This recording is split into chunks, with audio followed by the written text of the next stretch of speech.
प्रिय विद्यार्थियों, मैं मनीष शंकर तिवारी, माध्यमिक शिक्षक, शासकीय हाई स्कूल पीपरपानी, विकासखंड साईखेड़ा, जिला नरसिंहपुर से।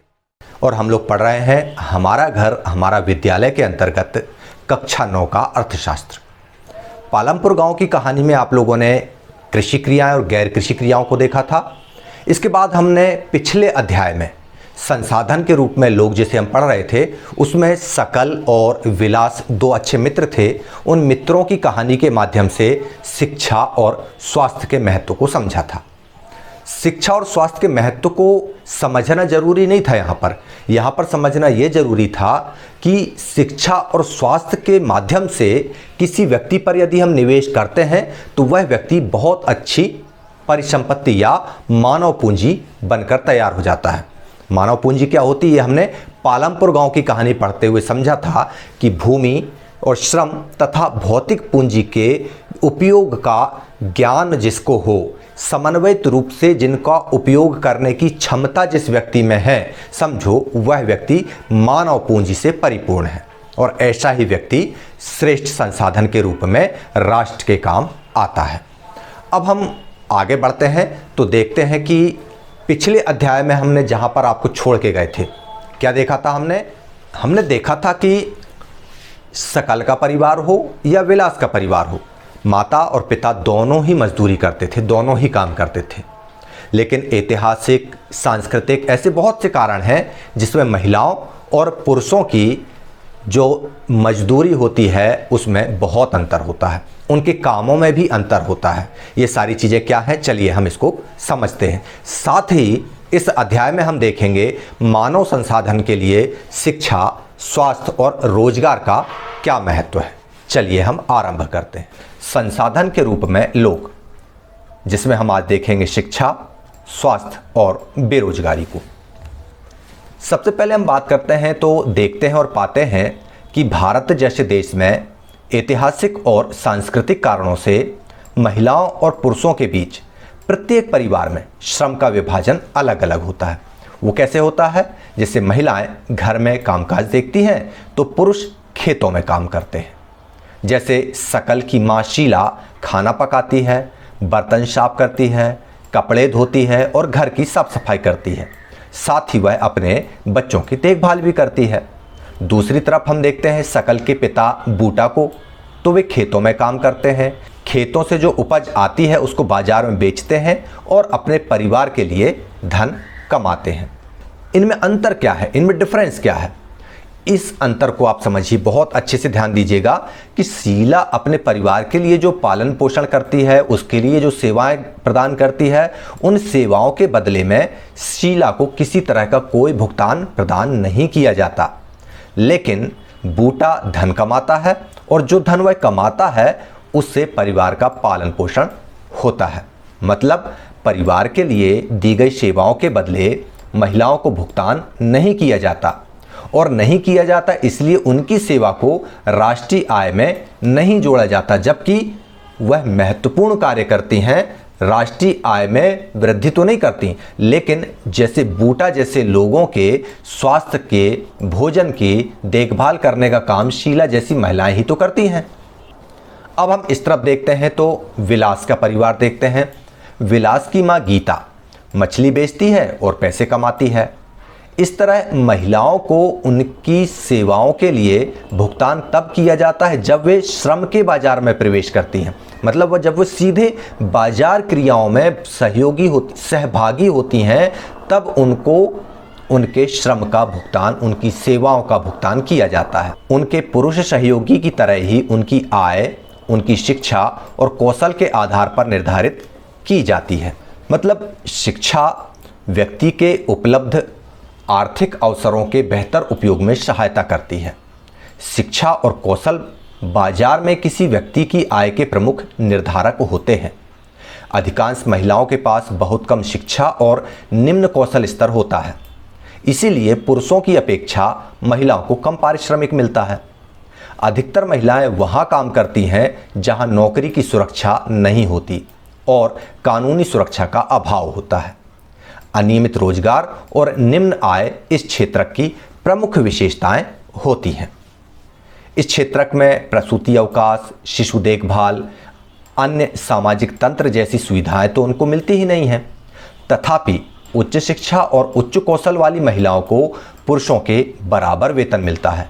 संगठित क्षेत्र में शिक्षण और चिकित्सा उन्हें सबसे अधिक आकर्षित करते हैं।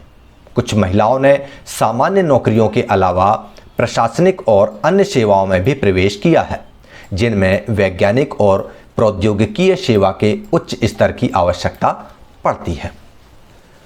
यहाँ पर हम लोग देख रहे हैं महिलाओं और पुरुषों के काम के अंतर को, और उस अंतर के कारण मिलने वाले भुगतान को भी हम समझ पा रहे हैं। जैसा कि हमने आरंभ में देखा और समझा कि भारत जैसे देशों में ऐतिहासिक कारण हो, सांस्कृतिक कारण हो या पारिवारिक कारण हो, महिलाओं के काम अलग हैं, पुरुषों के अलग हैं। महिलाओं में जैसे हमने शीला को देखा, सकल की माँ, जो घर के कामकाज करती, बर्तन साफ करती, बच्चों की देखभाल करती, भोजन पकाती इत्यादि काम करती। जबकि शीला के पति शकल के पिता बूटा खेतों पे काम करते, उपज को बेचते और उनको पैसा मिलता। यहाँ पर हम देखते हैं कि बूटा तो धन कमाता, परिवार का पालन पोषण कर रहा है, लेकिन शीला को उसके काम के बदले में किसी तरह का कोई भुगतान नहीं किया जा रहा है। जबकि शीला बूटा के लिए महत्वपूर्ण संसाधन के रूप में कार्य कर रही है। उधर हम देखते हैं विलास के परिवार में, विलास की माँ गीता मछली बेचती है, उसको पैसे मिलते हैं। तो सीधा सा मतलब है कि महिलाओं को पैसे के रूप में भुगतान कब मिलेगा? जब वे श्रम बाजार में प्रवेश करेंगी, जब वे अपने श्रम का, अपनी सेवा का उपयोग श्रम बाजार में जाकर करेंगी। यहां पर भी फर्क होता है। कम पढ़ी लिखी महिलाएं होंगी तो उनके लिए ऐसे क्षेत्र में काम करना पड़ेगा जो उनके लिए सुरक्षित नहीं होंगे। लेकिन महिलाओं के ऊपर भी अच्छी शिक्षा और अच्छे स्वास्थ्य का निवेश किया जाए तो वे भी IAS अफसर बनती हैं और अन्य वैज्ञानिक गतिविधियों में भी पार्टिसिपेंट्स करती हैं, और साथ में वे पुरुषों की तुलना में, पुरुषों की बराबरी से वेतन भुगतान भी प्राप्त करती हैं, और कभी कभी तो यह होता है कि वे पुरुषों से अधिक भी हासिल कर लेती हैं। तो यह पूरी की पूरी बात निर्भर करती है अच्छी शिक्षा और अच्छे स्वास्थ्य पर। तो चलिए अब हम चर्चा कर लेते हैं जनसंख्या की गुणवत्ता पर, कि जनसंख्या की जो गुणवत्ता है, मतलब गुणवत्ता से मतलब आप लोग जैसे फसलों की गुणवत्ता देखते हैं कि कौन सा अनाज अच्छा है, कौन सा अनाज खराब है, तो इसी तरह से जनसंख्या की गुणवत्ता पे देखते हैं कि जनसंख्या, किस क्षेत्र की जनसंख्या की गुणवत्ता अच्छी हो सकती है और किस क्षेत्र की जनसंख्या की गुणवत्ता खराब हो सकती है। तात्पर्य यह है कि कई बार हम कहते हैं ना कि जापान की जो गुणवत्ता है वो बहुत अच्छी है। क्यों? क्योंकि वहाँ के लोग उच्च शिक्षित हैं, उच्च प्रशिक्षित हैं और स्वस्थ हैं। जबकि हम दूसरी तरफ तुलना करते हैं दक्षिण अफ्रीकी देशों की कि वे अपेक्षाकृत कम शिक्षित हैं और स्वास्थ्य की दृष्टि से भी कमजोर हैं, तो वे लोग अभी भी ऐसे राष्ट्र कमजोर राष्ट्रों की श्रेणी में हैं। चलिए हम देखते हैं शिक्षा, स्वास्थ्य और बेरोजगारी को।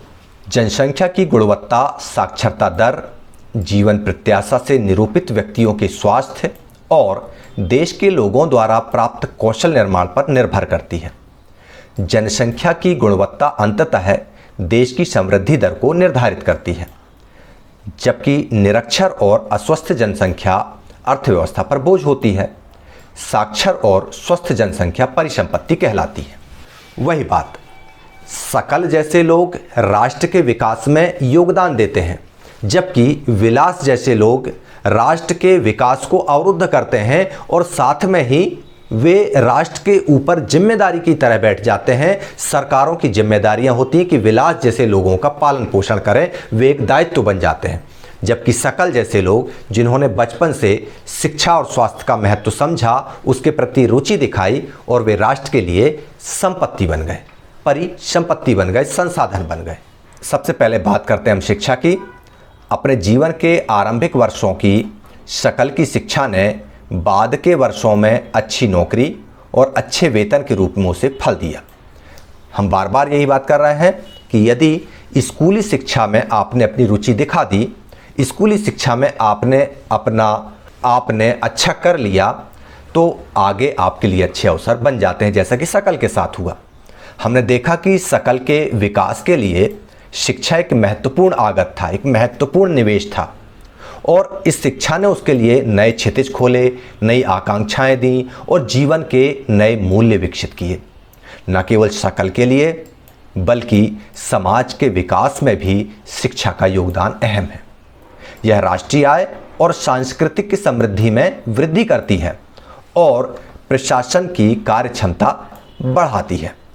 सबसे पहले अब हम प्राथमिक शिक्षा की बात करते हैं कि हमारे देश में प्राथमिक शिक्षा पर क्या क्या काम किया गया है।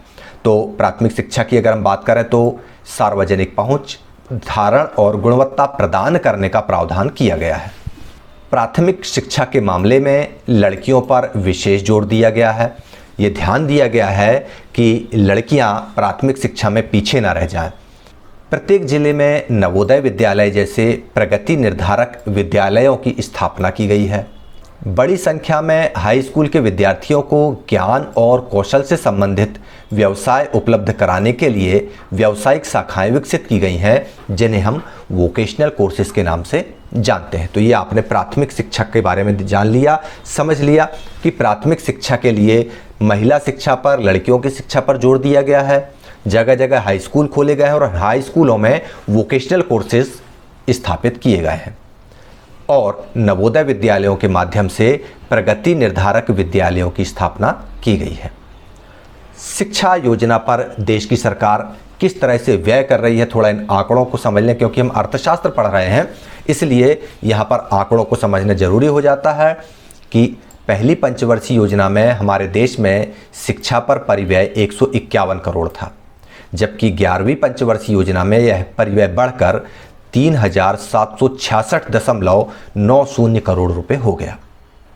सकल घरेलू उत्पाद के प्रतिशत के रूप में यदि हम शिक्षा पर व्यय को देखते हैं तो 1951-52 में यह 0.64% था, जो कि 2015-16 में बजटीय अनुमान के अनुसार 3% हो गया है। अब ये जो शिक्षा परिव्यय बढ़ा है उस वृद्धि के परिणाम क्या है?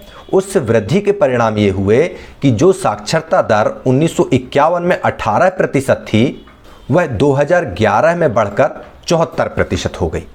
अब हम बात करें साक्षरता के महत्व की कि साक्षरता का क्या महत्व है। एग्जाम में यदि आपको आता है कि साक्षरता का महत्व लिखिए तो आपको लिखना होगा कि साक्षरता प्रत्येक नागरिक का न केवल अधिकार है बल्कि यह नागरिकों द्वारा अपने कर्तव्यों का ठीक प्रकार से पालन करने तथा अपने अधिकारों का ठीक प्रकार से लाभ उठाने के लिए भी अनिवार्य है।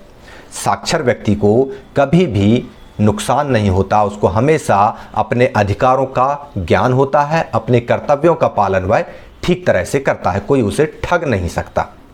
अब साक्षरता पर संबंधित कुछ महत्वपूर्ण आंकड़े हम चलिए देखते हैं।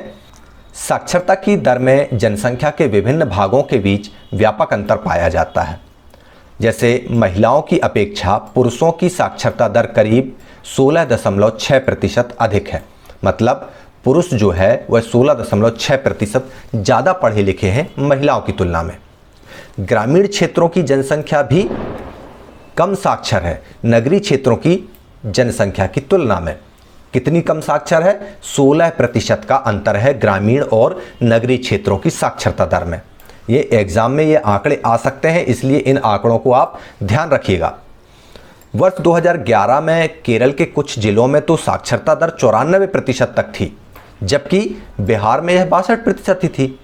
वर्ष 2015-16 में प्राथमिक स्कूल प्रणाली भारत के 8.41 लाख से भी अधिक गांवों तक फैल चुकी है। अच्छा, स्कूली शिक्षा के इस विस्तार के कमज़ोर होने के कारण क्या हैं? इस पर अगर हम ध्यान दें तो हम पाते हैं कि शिक्षा के निम्न स्तर और पढ़ाई को बीच में छोड़ देने की उच्च दर। हम देखते हैं हमारे गांव में, हमारे आसपास शिक्षा का जो स्तर है वह उस स्तर का नहीं है जिस स्तर की शिक्षा की अपेक्षा एक पालक अपने बच्चों के लिए करता है। यह एक बहुत बड़ा कारण है स्कूली शिक्षा के कमज़ोर होने का। और दूसरा, पढ़ाई को बीच में छोड़ देने की जो दर है वह बहुत ज़्यादा है। 1 से 8 तक तो बच्चे पढ़ते हैं, लेकिन धीरे धीरे करके वे ड्रॉप आउट्स होते जाते हैं। स्कूल शिक्षा के इस विस्तार की कमजोरी को दूर करने के प्रमुख उपाय क्या क्या किए गए हैं? तो उनमें सबसे पहला उपाय है सर्व शिक्षा अभियान, जिसमें 6 वर्ष से 14 वर्ष की आयु के सभी स्कूली बच्चों को वर्ष 2010 तक प्राथमिक शिक्षा प्रदान करने की दिशा में एक अभियान चलाया गया है जिसका नाम है सर्व शिक्षा अभियान। जिसमें समुदाय की सहभागिता को भी सम्मिलित किया गया है। दूसरा कदम है सेतु पाठ्यक्रम। इसके माध्यम से प्राथमिक शिक्षा में नामांकन बढ़ाने का काम किया गया है। अगला जो कदम उठाया गया है वह है स्कूल लौटो शिविर। इसका उद्देश्य भी प्राथमिक शिक्षा में नामांकन बढ़ाना है। इसके अलावा MDM, जिसे हम दोपहर के भोजन की योजना कहते हैं, कक्षा में बच्चों की उपस्थिति को बढ़ावा देने तथा बच्चों के धारण और उनके पोषण स्थिति में सुधार के लिए यह योजना लागू की गई है। इस तरह से स्कूल शिक्षा के जो विस्तार में जो कमजोरियां आ रही हैं, उस विस्तार की कमजोरी को दूर करने के लिए ये उपाय किए गए हैं। सर्व शिक्षा अभियान, सेतु पाठ्यक्रम, स्कूल लौटो शिविर और दोपहर का भोजन। अब हम बात करते हैं उच्च शिक्षा की। उच्च शिक्षा मतलब कॉलेज की शिक्षा, महाविद्यालयीन शिक्षा। 12वीं योजना में उच्च शिक्षा में 8 से 23 वर्ष आयु वर्ग के नामांकन जो 25.2% की वृद्धि 2017-18 एवं 30% 2020-21 तक करने का प्रयास किया गया है। मतलब जो नामांकन दर थी कॉलेज में 25.2%, वह क्या थी 2017-18 में, जिसको 2020-21 में बढ़ाकर 30% करने का लक्ष्य रखा गया है। और इसके लिए जो प्रभावी रणनीति बनाई गई है वह यह है कि पहुंच में वृद्धि, गुणवत्ता, राज्यों के विशेष पाठ्यक्रम परिवर्तन को स्वीकार करना। मतलब यदि कोई राज्य ये कहता है कि हमारे राज्य में पाठ्यक्रम परिवर्तन करके इस पाठ्यक्रम को लागू किया जाए, तो UGC के द्वारा उसे स्वीकार कर लिया गया है। व्यवसायीकरण और सूचना प्रौद्योगिकी के उपयोग का जाल बिछाना। इसके अलावा दूरस्थ योजना, दूरस्थ शिक्षा, औपचारिक, अनौपचारिक, दूरस्थ संचार प्रौद्योगिकी शिक्षा देने वाले शिक्षण संस्थानों के प्रचार प्रसार पर केंद्रित की गई है। तो इस तरह से हम ये कह सकते हैं कि उच्च शिक्षा को प्रभावी बनाने के लिए राज्यों को अपना स्वयं का पाठ्यक्रम परिवर्तन करने का जो अधिकार है वो भी दिया गया है। व्यावसायिक शिक्षा पर जोर दिया गया है। सूचना प्रौद्योगिकी के उपयोग पर ज़्यादा जोर डाला जा रहा है।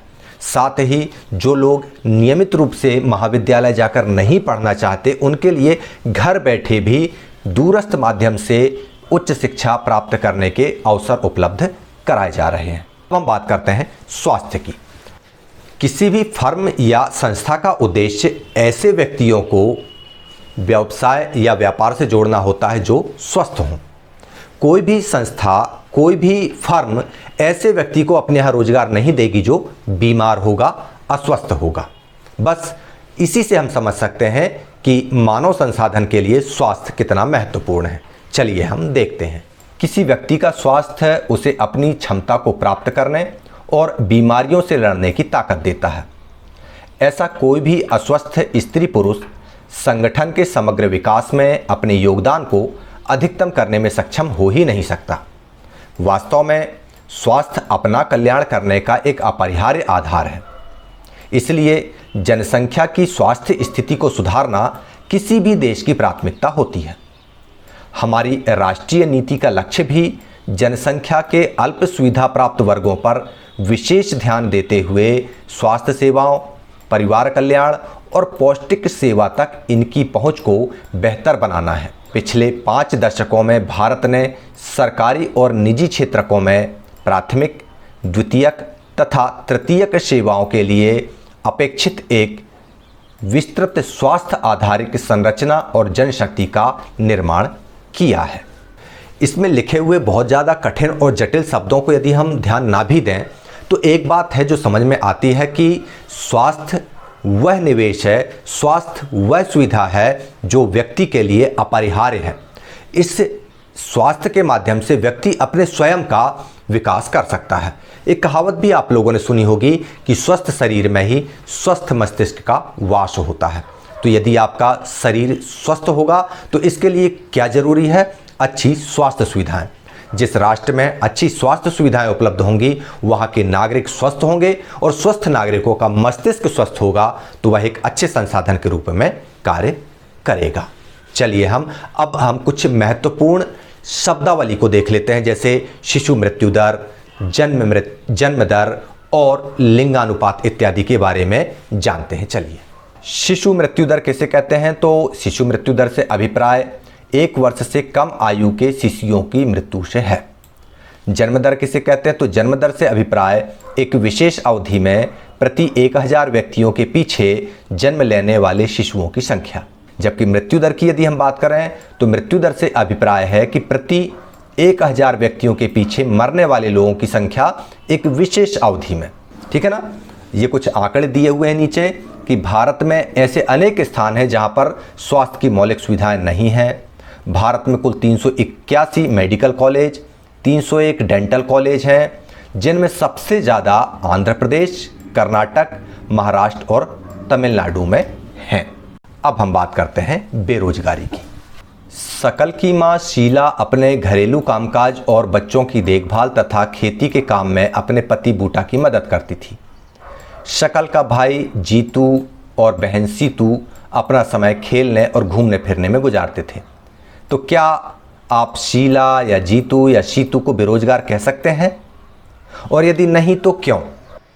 आप लोगों ने इस अध्याय को जब शुरू में देखा था तो मैंने 2 कहानियां बताई थी, जिसमें पहली कहानी थी शकल की कहानी। शकल की कहानी में मैंने बताया था कि बूटा चौधरी खेतों में काम करता है, शकल अपने भाई बहनों को खिलाता है और शीला घर के कामकाज करती है। तो आप लोगों को ये बताना है कि क्या शीला जो घरेलू कामकाज करती है, शकल जो अपने भाई बहनों को खिलाता है और जीतू और सीतू जो खुद खेल कूद में मगन रहते हैं, व्यस्त रहते हैं, क्या ये लोग बेरोजगार हैं? और यदि हैं तो क्यों, और नहीं है तो क्यों नहीं? इस पे आप लोग विचार कीजिए। चलिए अब हम जानते हैं आखिर ये बेरोजगारी है क्या। बेरोजगारी उस समय विद्यमान कही जाती है जब प्रचलित मजदूरी की दर पर काम करने के लिए इच्छुक लोग रोजगार हासिल नहीं कर पाते हैं। जैसे शीला की रुचि अपने घर के बाहर काम करने में नहीं है। जीतू और सीतू बहुत छोटे हैं, उनकी गिनती श्रम शक्ति की जनसंख्या में नहीं हो सकती।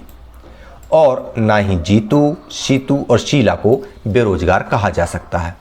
क्यों नहीं कहा जा सकता? क्योंकि इनकी गिनती श्रम शक्ति वाली जनसंख्या में नहीं होती है। विशेष रूप से अगर हम कहें तो श्रम बल जनसंख्या में वे लोग शामिल किए जाते हैं जिनकी उम्र 15 वर्ष से 59 वर्ष के बीच में होती है। बहुत अच्छे समझ सकते हैं कि किन्हें बेरोजगार नहीं कहा जा सकता। तो शकल के भाई और बहन इस आयु वर्ग में नहीं आते, इसलिए उनको बेरोजगार नहीं कह सकते। शकल की मां शीला परिवार के लिए काम करती है, वह अपने घर से बाहर जाकर पारिश्रमिक के लिए काम करने की इच्छुक नहीं है, इसलिए उसे भी बेरोजगार नहीं कहा जा सकता। शकल के दादा दादी और नाना नानी, हालांकि इनका वर्णन इस कहानी में नहीं है, फिर भी उनको हम बेरोजगार नहीं कह सकते। क्यों? क्योंकि बेरोजगार या रोजगार की श्रेणी में वे ही लोग आते हैं जिनकी उम्र 15 से 59 वर्ष के बीच में हो और वे श्रम बल जनसंख्या में सम्मिलित हों। भारत के संदर्भ में बेरोजगारी पर प्रमुख तथ्य क्या है, इन पर अपन नज़र डालते हैं तो देखते हैं कि भारत के संदर्भ में ग्रामीण और नगरीय क्षेत्रों में बेरोजगारी है। ग्रामीण और नगरीय क्षेत्रों की बेरोजगारी में जो प्रकृति है बेरोजगारी की, उसमें काफ़ी अंतर है। ग्रामीण क्षेत्रों में मौसमी बेरोजगारी है तो कहीं पर प्रच्छन्न बेरोजगारी है, जबकि नगरीय क्षेत्रों में अधिकांशतः शिक्षित बेरोजगारी है। तो ये बेरोजगारी के प्रमुख तथ्य भारत के संदर्भ में आपने देखे। चलिए अब हम जानते हैं मौसमी बेरोजगारी क्या है। मौसमी बेरोजगारी तब होती है जब लोग वर्ष के कुछ महीनों में रोजगार प्राप्त नहीं कर पाते। यह खेती में ज़्यादातर होती है, जैसे कृषि पर आधारित लोग आमतौर पर इस तरह की समस्या से जूझते हैं। वर्ष में कुछ व्यस्त मौसम होते हैं जब बुआई, कटाई, निंदाई और गहाई होती है, लेकिन कुछ महीने ऐसे होते हैं जब कृषि पर आश्रित लोगों को काम नहीं मिल पाता है। तो ऐसे समय पे जब उनको काम नहीं मिलता और वे बेरोजगार होते हैं, उसे हम कहते हैं मौसमी बेरोजगारी, मतलब किसी मौसम विशेष में बेरोजगार रहना। इसके बाद हम बात करते हैं प्रच्छन्न बेरोजगारी की। तो प्रच्छन्न बेरोजगारी के अंतर्गत लोग नियोजित प्रतीत होते हैं, उनके पास भूखंड होता है जहां उन्हें काम मिलता है। ऐसा प्रायः कृषिगत काम में लगे परिजनों में होता है। किसी काम में 5 लोगों की ज़रूरत है और उस काम को 8 लोग कर रहे हैं, इसमें 3 लोग एक्स्ट्रा काम में लगे हुए हैं। ये तीनों इसी खेती पर काम करते हैं जिस पर 5 लोग पहले से काम कर रहे हैं। इन तीनों द्वारा किया गया अंशदान 5 लोगों द्वारा किए गए योगदान में कोई बढ़ोतरी तो नहीं करता। अगर इन 3 लोगों को हटा भी दिया जाए तो खेत की उत्पादकता में कोई कमी नहीं आएगी। मतलब खेत में काम करने के लिए मुख्य रूप से 5 लोगों की आवश्यकता है, कर रहे हैं 8 लोग, तो ये जो 3 लोग अतिरिक्त रूप से काम कर रहे हैं ये कहलाते हैं प्रच्छन्न रूप से बेरोजगार लोग। प्रच्छन्न बेरोजगारी को आपको समझना है तो इसको इसी तरह से समझा जा सकता है कि जैसे एक पत्थर है, मान लो उसको 3 लोग भी आसानी से उठा सकते हैं, लेकिन उसको उठाने के लिए 6 लोग लग जाएं, तो 6 लोग भी उस पत्थर को उठाकर एक जगह से दूसरी जगह रख रहे हैं, जिस पत्थर को 3 लोग एक जगह से दूसरी जगह उठाकर रख सकते हैं। तो जो 3 एक्स्ट्रा लोग उस पत्थर को उठाने में अपनी ऊर्जा, अपना समय व्यर्थ कर रहे हैं, वे लोग कहलाते हैं प्रच्छन्न रूप से बेरोजगार लोग। समझ में आ गया ना? चलिए हम आगे देखते हैं शिक्षित बेरोजगार को। शिक्षित बेरोजगारी वाले मामले सामान्य तौर पर शहरी क्षेत्रों में पाए जाते हैं। मैट्रिक, स्नातक और स्नातकोत्तर डिग्रीधारी अनेक युवक रोजगार पाने में असमर्थ हैं। एक अध्ययन में यह बात सामने आई है कि मैट्रिक की तुलना में स्नातक और स्नातकोत्तर युवकों में बेरोजगारी अधिक तेजी से बढ़ी है। यहाँ पर जो महत्वपूर्ण बात आप लोग देख रहे हैं कि मैट्रिक की तुलना में ग्रेजुएट और पोस्ट ग्रेजुएट लोग ज़्यादा बेरोजगार हैं। मतलब जो थोड़ा कम पढ़ा लिखा है वह काम करने में तैयार है, लेकिन जो थोड़ा ज़्यादा पढ़ लिख गया वह काम करने में की स्थिति में नहीं है, वह बेरोजगार है। ऐसा क्यों है ये समझिए आप इसको बेरोजगारी के नुकसान से। बेरोजगारी से जनशक्ति संसाधन की बर्बादी होती है। जो लोग अर्थव्यवस्था के लिए परिसंपत्ति होते हैं, बेरोजगार होने के कारण वे दायित्व में बदल जाते हैं। युवकों में निराशा और हताशा की भावना होती है। लोगों के पास अपने परिवार का भरण पोषण करने के लिए पर्याप्त मुद्रा नहीं होती। शिक्षित लोगों के साथ जो कार्य करने के इच्छुक हैं और सार्थक रोजगार प्राप्त करने में समर्थ नहीं है, यह एक बड़ा सामाजिक अपव्यय होता है। जैसा कि हम अध्याय के आरंभ में देख रहे थे कि जनसंख्या को हमको बदलना है परिसंपत्ति में, लेकिन बेरोजगारी एक ऐसी समस्या है जो परिसंपत्ति को जिम्मेदारी में बदल देती है और इससे राष्ट्र का नुकसान होता है, राष्ट्र के संसाधनों का अपव्यय भी होता है। दूसरा नुकसान, बेरोजगारी से आर्थिक बोझ में वृद्धि होती है। कार्यरत जनसंख्या पर बेरोजगारों की निर्भरता बढ़ती है। किसी व्यक्ति और साथ ही साथ समाज के जीवन की गुणवत्ता पर बुरा प्रभाव पड़ता है। जब किसी परिवार को मात्र जीवन निर्वाह स्तर पर जीना पड़े तो उसके स्वास्थ्य स्तर पर भी गिरावट आती है। स्कूल प्रणाली से अलगाव में भी वृद्धि होती है। मतलब बेरोजगार व्यक्ति ना तो अच्छे स्वास्थ्य को प्राप्त कर सकता है, ना ही अच्छी शिक्षा को प्राप्त कर सकता है और इस तरह से वह समाज के ऊपर बोझ बनता जाता है। तीसरा नुकसान, किसी अर्थव्यवस्था के समग्र विकास पर बेरोजगारी का अहितकर प्रभाव पड़ता है। बेरोजगारी में वृद्धि मंदीग्रस्त अर्थव्यवस्था का सूचक है। यह संसाधनों की बर्बादी भी करता है जिन्हें उपयोगी ढंग से नियोजित किया जा सकता था। अगर लोगों को संसाधन के रूप में प्रयोग नहीं किया जा सका तो वे स्वाभाविक रूप से अर्थव्यवस्था के लिए दायित्व बन जाएंगे। गरीब लोग बेकार नहीं बैठ सकते। क्यों? इस पर बात करने के पहले चलिए हम समझ लेते हैं बेरोजगारी के नुकसान। बेरोजगारी के नुकसान को आपने समझा और देखा और ये जान गए होंगे कि बेरोजगार व्यक्ति जिम्मेदारी बन जाता है राष्ट्र की, समाज की, परिवार की, और वह सामाजिक रूप से संसाधनों का अपव्यय भी करता है।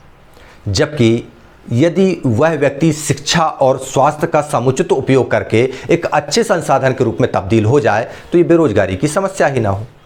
एक बात और, जैसा कि आप देख रहे हैं कि गरीब व्यक्ति कभी बेकार नहीं होते। क्यों? अनेक ऐसे लोग हैं जो काम तो कर रहे हैं पर ऐसा प्रतीत होता है कि ये काम उन पर थोपे हुए हैं, इसलिए शायद वे अपनी पसंद का कोई अन्य काम करना पसंद कर सकते हैं। गरीब लोग बेकार नहीं बैठ सकते, वे किसी भी काम से जुड़ जाना चाहते हैं, चाहे उससे कितनी भी कमाई हो। अपनी इस कमाई से वे किसी तरह जीवन का निर्वाह कर पाते हैं। संसाधन के रूप में लोग इस अध्याय को पढ़ते हुए हमने देखा कि जो एक जनसंख्या है वह किस तरह से एक मानव पूंजी के रूप में कार्य करे, इसके लिए शिक्षा और स्वास्थ्य महत्वपूर्ण है।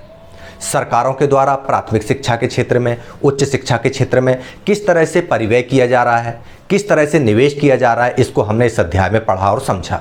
साथ ही हमने देखा कि राज्यों के द्वारा मेडिकल फैसिलिटीज़ किस तरह से उपलब्ध कराई जा रही हैं और हमने ये भी देखा कि अगर शिक्षा और स्वास्थ्य ना हो तो बेरोजगारी की स्थिति में किस तरह से वृद्धि होती है। मतलब शिक्षा और स्वास्थ्य और रोजगार एक दूसरे से लिंक्ड है, एक दूसरे के पूरक हैं। व्यक्ति शिक्षित होगा, स्वस्थ होगा तो रोजगार की दिशा में वह बढ़ेगा, तृतीय क्षेत्र के रोजगार में बढ़ेगा, सेवा क्षेत्र के रोजगार में उसके लिए अवसर उपलब्ध होंगे और वह राष्ट्र के लिए परिसंपत्ति साबित होगा। लेकिन यदि वह अशिक्षित और अस्वस्थ होगा तो बेरोजगार होगा। बेरोजगारी की दृष्टि में वह समाज के ऊपर बोझ होगा, राष्ट्र के लिए एक जिम्मेदारी होगा और जो संसाधन है वह ऐसे ही बेरोजगार लोगों के ऊपर खपने लगेंगे। तो इसलिए संसाधन के रूप में लोगों को मानव पूंजी में तब्दील करना है तो उसके लिए शिक्षा और स्वास्थ्य में अच्छा निवेश करना होगा। और ये आप बच्चों के लिए महत्वपूर्ण है कि आपको विद्यालय जाकर अच्छी शिक्षा ग्रहण करना होगी, तभी आप एक अच्छी मानव पूंजी के रूप में राष्ट्र के काम आ सकते हैं, राष्ट्र निर्माण के काम आ सकते हैं। चलिए इस अध्याय पर आधारित हम कुछ महत्वपूर्ण प्रश्न हैं उनको भी हल करना है, तो उनको आप नोट कर लीजिए। इसके पहले मैं आपको बता दूं, गरीब कभी बेरोजगार नहीं होता। क्यों? क्योंकि उसके पास में ना तो कोई धन होता है, ना संपत्ति होती है, उसको रोज कमाना है, रोज खाना है। जिस दिन नहीं कमाएगा उस दिन भूखा सो जाएगा, इसलिए वह कभी बेरोजगार हो ही नहीं सकता। क्यों? क्योंकि जीवन निर्वाह के लिए उसे कोई ना कोई काम करते ही रहना पड़ेगा। चलिए हम प्रश्न नोट कर लें। पहला प्रश्न, बेरोजगारी शब्द की व्याख्या आप कैसे करेंगे? दूसरा प्रश्न, प्रच्छन्न बेरोजगारी और मौसमी बेरोजगारी में क्या अंतर है? प्रश्न क्रमांक 3, शिक्षित बेरोजगारी भारत के लिए एक विशेष समस्या क्यों है? चौथा प्रश्न, आपके विचार से भारत किस क्षेत्र में रोजगार के सर्वाधिक अवसर सृजित कर सकता है? पांचवा प्रश्न, क्या आप कुछ ऐसे गांवों की कल्पना कर सकते हैं जहां पहले रोजगार का कोई अवसर नहीं था लेकिन बाद में बहुतायत में रोजगार के अवसर उपलब्ध होने लगे हैं? इस तरह से इन 5 प्रश्नों को आप लोग नोट कर लीजिएगा। इनके उत्तर अपने सब्जेक्ट के टीचर से, सामाजिक विज्ञान विषय के शिक्षक से जाकर के चेक करा लीजिएगा और उनसे चर्चा जरूर करिएगा कि संसाधन के रूप में लोगों का यह अध्याय जो है इसमें शिक्षा और स्वास्थ्य का क्या महत्व है, शिक्षा और स्वास्थ्य के निवेश से एक मानव पूंजी का निर्माण कैसे किया जाता है। तो चलिए आज के लिए इतना ही काफ़ी है, लेकिन इस अध्याय को मैं समाप्त करूं उसके पहले आपको बता दूं कि हम और आप एक जन आंदोलन का हिस्सा हैं जिसके अंतर्गत हमको कोरोना से बचाव के लिए संदेशों का प्रचार और प्रसार करना है। तो ध्यान रखिएगा, जब तक दवाई नहीं तब तक कोई ढिलाई नहीं। विद्यालय जाते रहिए, अपने डाउट्स क्लियर करते रहिए, पढ़ते रहिए। मुझे इजाज़त दीजिए। जय हिंद।